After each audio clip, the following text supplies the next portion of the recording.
everybody, and welcome back to another STEM program today. So again, STEM stands for Science, Technology, Engineering, and Math.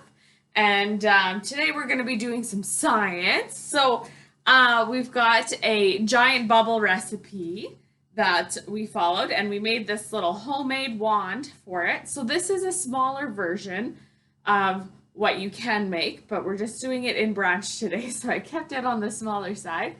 And I will put the ingredients and the recipe for the bubble mixture in the show notes there, but you can see here in my little pot I've got the bubble mixture already pre-mixed. So there's 3 cups of water. I did a 1/4 cup of Dawn dish soap, a 1/4 cup of cornstarch, a 1/2 tablespoon of baking powder, and a 1/2 tablespoon of glycerin. So this wand, like I said, it's a smaller version of what you can make. The recipe that I followed suggested like using like 3-foot long sticks, and then your bottom rope being 8 feet and your top rope being 4 feet, but I did 1 and 2. But the bigger that you make your wand, the bigger that the bubbles will be. So, yeah, so there's this version, and then there's another version where there's 2 sticks, and the string just goes straight across on each end, and you stick it in.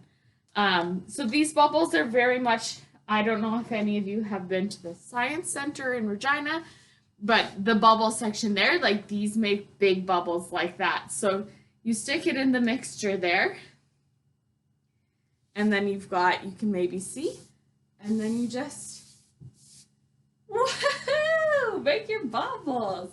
And then sometimes you can make more than one.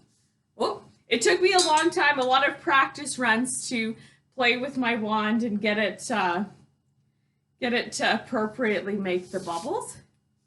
But you kind of got to pull and then kind of loop off the bubble, if that makes any sense. And then on the bottom of my bottom rope, I've got a little metal thing. Look at that! Oh, this is fun, you guys. I've got a little metal thing that you can maybe see there just to help pull the bottom rope down to keep it in this shape. So, yeah, if you guys want some ingredients to make this at home, just stop by the branch and we can put a kit together for you to take home and try at home too. Super fun. Yeah, perfect time. The weather's still great for it. So yeah, if you guys have any questions, you can give us a call at 306-457-2484. Bye.